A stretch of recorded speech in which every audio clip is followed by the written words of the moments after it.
I'm the developer of Linguistic Genomics, which was the first platform on which you could determine the intent of communication rather than the literal artifact of communication.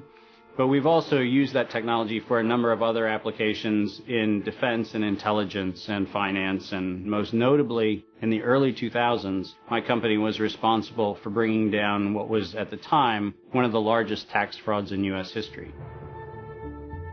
We maintained a series of inquiries into every individual, every organization, and every company that is involved in anything that either blurs the line of biological and chemical weapons or crosses that line in any of 168 countries.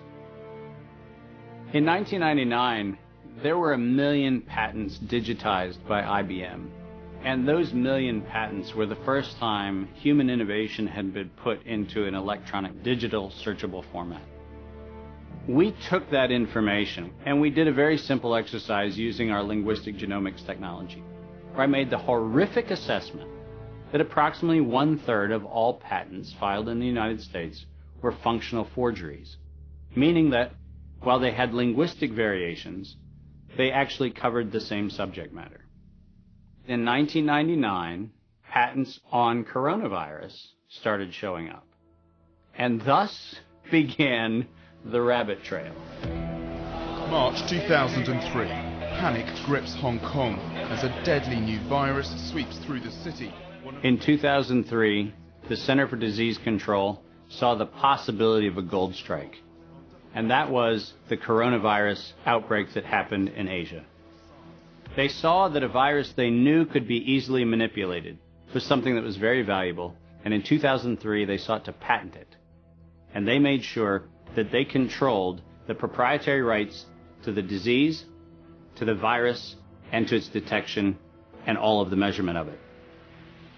We know that Anthony Fauci, that Ralph Baric, that the Center for Disease Control, and the laundry list of people who wanted to take credit for inventing coronavirus were at the hub of this story. From 2003 to 2018, they controlled 100% of the cash flow that built the empire around the industrial complex of coronavirus. The World Health Organization has officially named the novel coronavirus the novel coronavirus outbreak. The coronavirus the World crisis. Health The coronavirus Organization has is a declared pandemic. coronavirus An international public health emergency.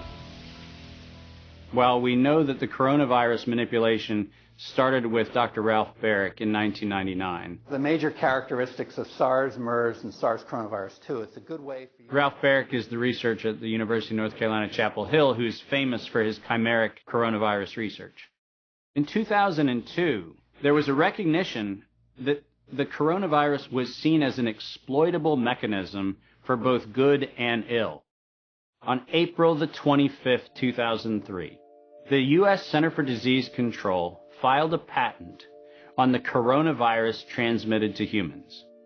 Under 35 U.S. Code Section 101, nature is prohibited from being patented.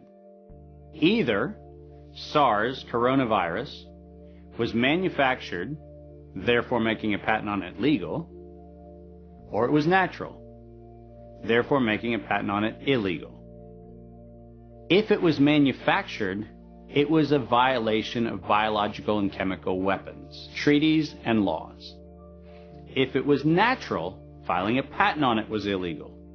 In either outcome, both are illegal.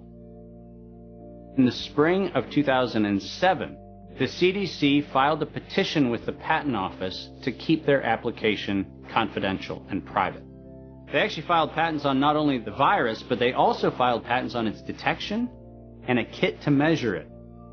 Because of that CDC patent, they had the ability to control who was authorized and who was not authorized to make independent inquiries into coronavirus.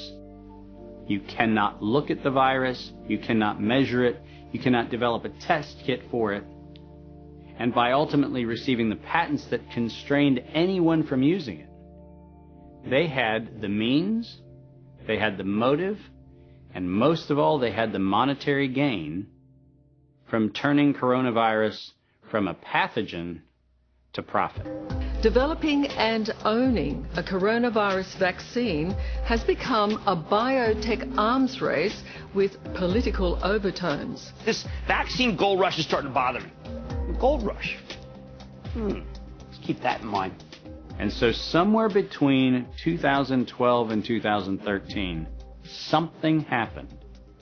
The federal funding for research that was feeding into places like Harvard, Emory, University of North Carolina, Chapel Hill, that funding suddenly became impaired by something that happened at the NIH, where the NIH got this little tiny moment of clarity and said, I think something we're doing is wrong. And in 2013, the NIH said, gain-of-function research on coronavirus should be suspended. The National Institutes of Health had a moral and social and potentially legal reason to object to research.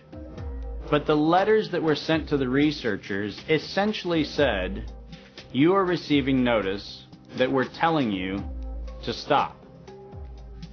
And now on the bottom of the page, we're going to clarify what stop means. Keep going. But when the heat gets hot in 2014 and 15, what do? You offshore the research. You fund the Wuhan Institute of Virology to do the stuff that sounds like it's getting a little edgy with respect to its morality and legality. But do you do it straight way? No. You run the money through a series of cover organizations to make it look like you're funding a U.S. operation, which then subcontracts with the Wuhan Institute of Virology. The U.S. could say, China did it. China could say, the U.S. did it. And the cool thing is, both of them are almost telling the truth.